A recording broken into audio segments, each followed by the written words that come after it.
105টি স্বর্ণের বার এবং 4টি স্বর্ণের পেস্টের চাকা দেখলে যে কারো চোখ কপালে উঠবে। মাত্র কয়েকদিন আগেই সিলেটের ওসমানী আন্তর্জাতিক বিমানবন্দরে ধরা পড়ে বিপুল স্বর্ণের চালান। সাম্প্রতিককালে এভাবেই একের পর এক স্বর্ণের চালান ধরা পড়ছে এ বিমানবন্দরে।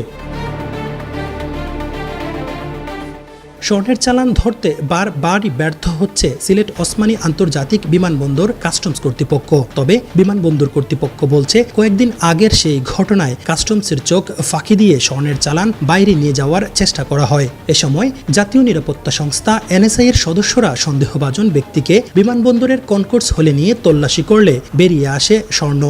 জাতীয় গোয়েন্দা সংস্থা এনএসআই তারা রিপোর্ট পান বা তারা অবগত হন যে একজন যাত্রী সন্দেহভাজন থাকবেন, তার কাছে কিছু মালামাল থাকবে, চোরাচালানের মালামাল থাকবে।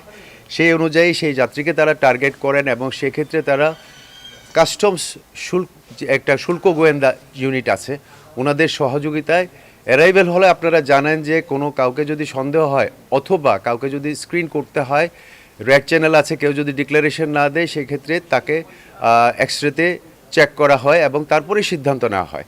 প্রাথমিক সিদ্ধান্তে ধরা না পড়লেও এনএসআই কর্তৃপক্ষ এবং অন্যান্য যারা ছিলেন শুল্ক গোয়েন্দা সহ তাদের সন্দেহ থেকেই যায় এবং তারা সেই ক্ষেত্রে সিভিল এভিয়েশনের নিরাপত্তা ইউনিটের সহায়তা নেন।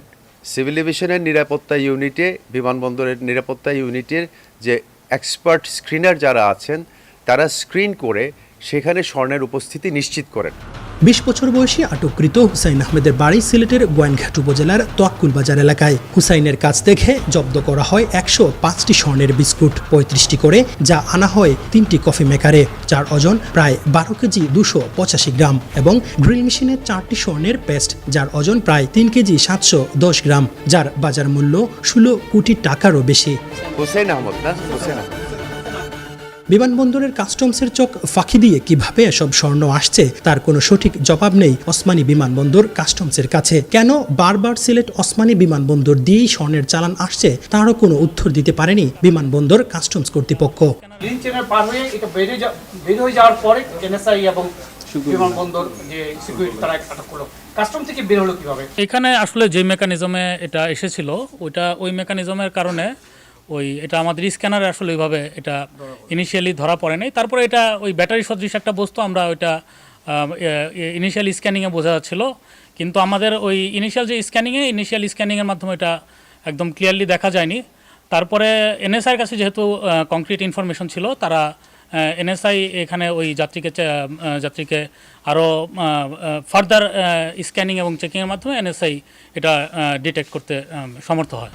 এর আগে 2023 সালের 8 ডিসেম্বর সিলেট ওসমানী আন্তর্জাতিক বিমানবন্দরে দুবাই থেকে আসা উড়োজাহাজের সিটের নিচ ও শৌচাগার থেকে 34 কেজি স্বর্ণ জব্দ করা হয়। এ ঘটনায় 4 জনকে আটক করলেও মূল চোরাকারবারীরা এখনও ধরাছোঁয়ার বাইরে। কাস্টমস সূত্র বলছে 2017 সালের জুলাই থেকে গত বুধবার পর্যন্ত ওসমানী আন্তর্জাতিক বিমানবন্দরে স্বর্ণের 22টি অবৈধ চালান আটক করা হয়। এসব চালানে জব্দ করা হয় 10,422 ভরি স্বর্ণ। জব্দকৃত স্বর্ণের মূল্য 100 কোটি টাকার উপরে। হুসাইন আহমেদ সুজাত, 71, সিলেট।